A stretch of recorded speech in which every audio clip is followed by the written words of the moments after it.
សោកាកណ្ដោចផងដែរថ្ងៃណាទើបនេះក្រំនៃ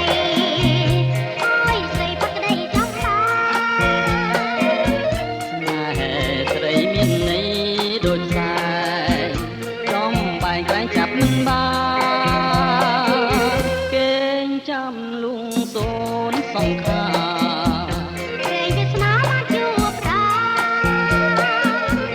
មកជួបលោកអសាក៏លីអានតែនឹងរូបបង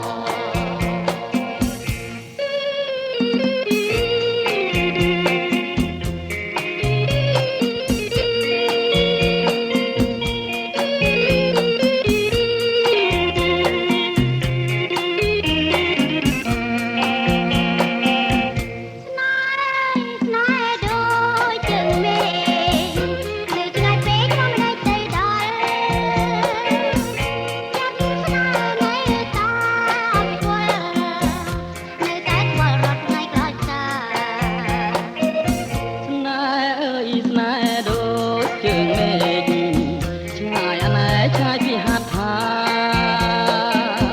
គ្មានសងខឹងថាបានឡើយណាគេងសោកកាកណ្ដោចផងដែរ